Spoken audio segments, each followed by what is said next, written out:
Dalam lingkungan yang selalu berkembang dari bakat dan potensi, terdapat sebuah kisah yang dimulai jauh sebelum jabat tangan pertama, sebelum resume dirancang dengan cermat, dan sebelum pintu peluang terbuka lebar.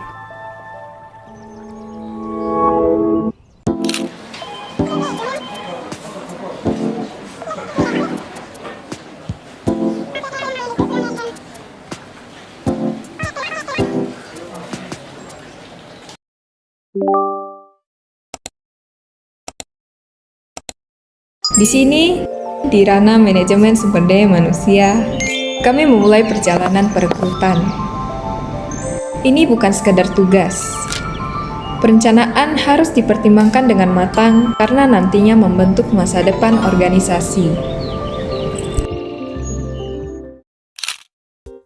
Oke tim, kita udah tahu kalau si Budi itu kan mau resign.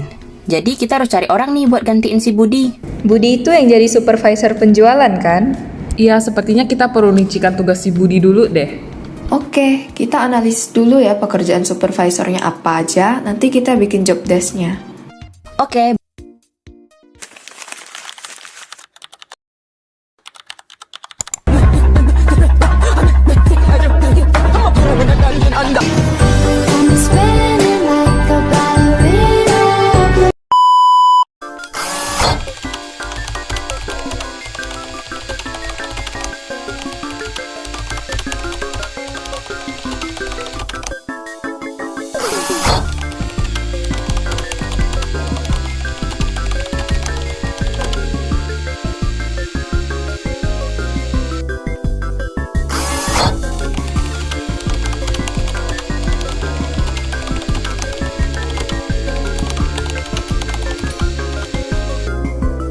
Dan begitulah rinciannya.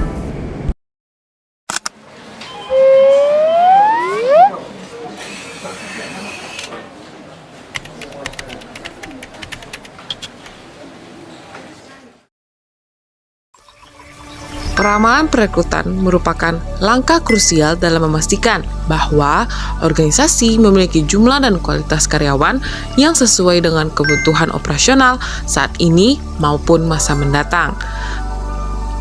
Dalam tahap ini, kita perlu melakukan analisis terhadap berbagai faktor yang mempengaruhi kebutuhan tenaga kerja, seperti pertumbuhan bisnis, proyek-proyek baru, tingkat turnover, dan perubahan teknologi. Dengan peramalan yang tepat, kita dapat memastikan organisasi memiliki tenaga kerja yang kompeten dan cukup untuk mencapai tujuan perusahaan secara efektif dan efisien. Setelah memperoleh hasil peramalan, langkah selanjutnya adalah menyusun rencana perekrutan yang sesuai, termasuk penentuan jumlah kandidat dan sumber kandidat, spesifikasi dan kualifikasi yang dibutuhkan, serta jadwal pelaksanaan rekrutmen.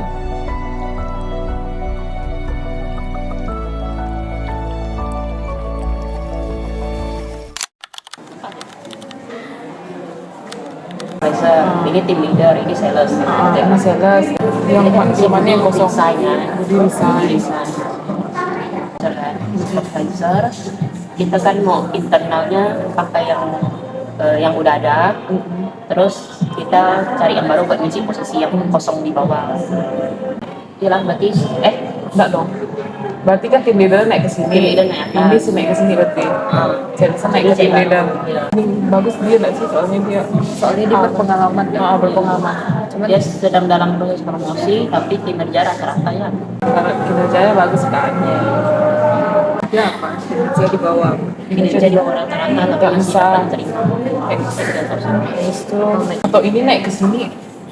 Kinerjanya bagus. Ini naik ke sini. Jadi nih si Budi mau resign, kita nih harus cari pengganti Budi. Dari kinerjanya yang bisa gantikan nih antara si Budi, kinerjanya udah A, terus juga kan Joni juga bisa jadi pilihannya. Coba kita lihat dulu orangnya.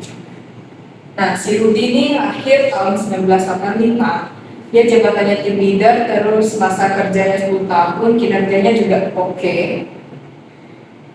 Kemudian si Joni ini lahir tahun 1995, jabatan dia sekarang itu sales, dia udah bekerja sama kita 6 tahun, terus kinerjanya baik. masih oke buat kita promosikan lah. Menurut kamu bagus kita promosikan Joni atau si Rudy? Bagusnya sih kayaknya si Rudy, soalnya kan dia udah lama kan di leader, udah 10 tahun. Kinerjanya juga bagus, udah oke.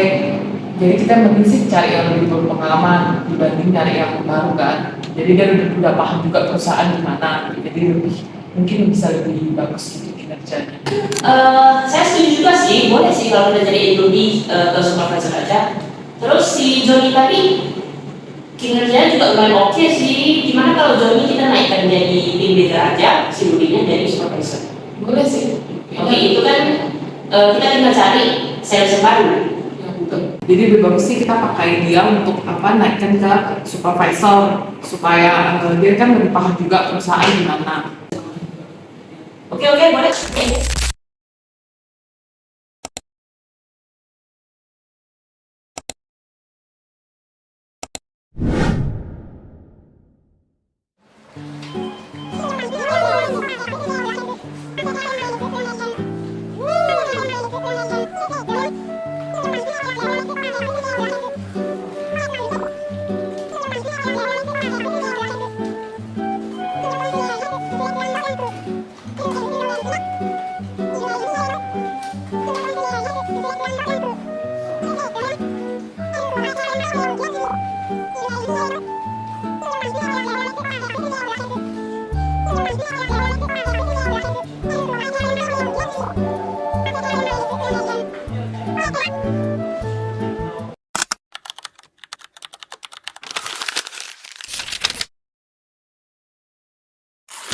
Stella sedang menyaring CV pelamar yang masuk yang sesuai dengan kriteria yang dibutuhkan dalam pekerjaan.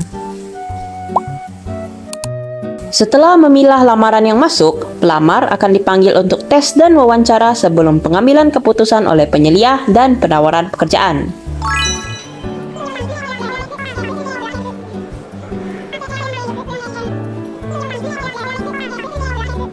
Good morning.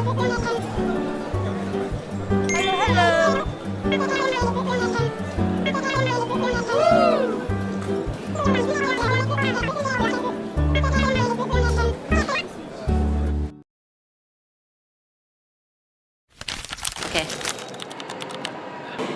Boleh. Tak apa. Dari MSDM ini saya belajar, saya menyadari bahwa Pentingnya butuh perencanaan yang matang sebelum kita mulai merekrut orang, dan juga bagaimana proses pelatihannya, cara kita mempromosikan karyawan. Pembelajaran ini dimulai dengan menganalisis tenaga kerja terlebih dahulu hingga tahap kompensasi yang diberikan kepada karyawan. salah merekrut karyawan itu bisa berdampak sangat besar karena dengan dia yang tidak paham akan perusahaan tersebut, tidak paham cara kerjanya, itu akan memberikan efek yang buruk bagi perusahaan. Saya belajar tentang proses bagaimana merekrut, bagaimana melatih, bagaimana mengevaluasi, bahkan bagaimana mengompensasi karyawan. Kita harus menemukan orang yang paling cocok untuk posisi tersebut. Lalu proses rekrutmen itu tidak bisa dilakukan secara asal-asalan atau sembarangan. Pertama-tama kita harus menganalisis dulu kebutuhan perusahaan bagaimana, lalu selanjutnya baru kita menentukan bagaimana apa yang harus kita lakukan selanjutnya, seperti apakah kita perlu merekrut dari dalam atau dari luar, dan sebagainya dan seterusnya. Jadi mata kuliah MSDM ini memperkaya pengetahuan saya tentang manajemen sumber daya manusia dan bagaimana peran MSDM itu sangat krusial dalam mencapai tujuan organisasi.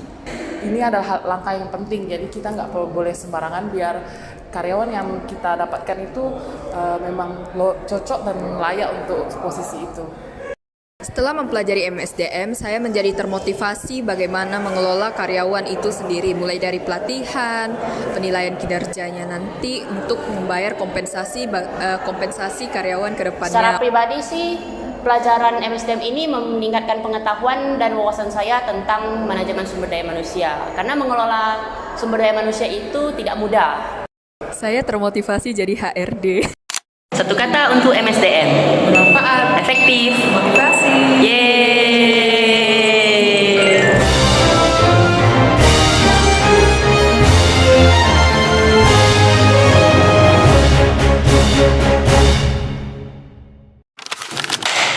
Oke, ulang. 1, 2, 3. Tak masuk.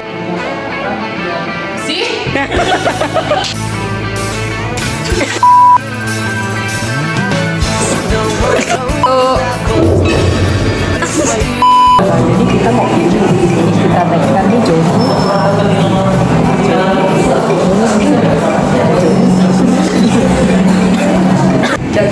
Dah, mulai ya. Aku udah mulai. Nanti dia cut ya. Dah, mulai. Ini kita nih bukan sponsor. Satu kata. Sebelum tetap dia jangan makan kuliah.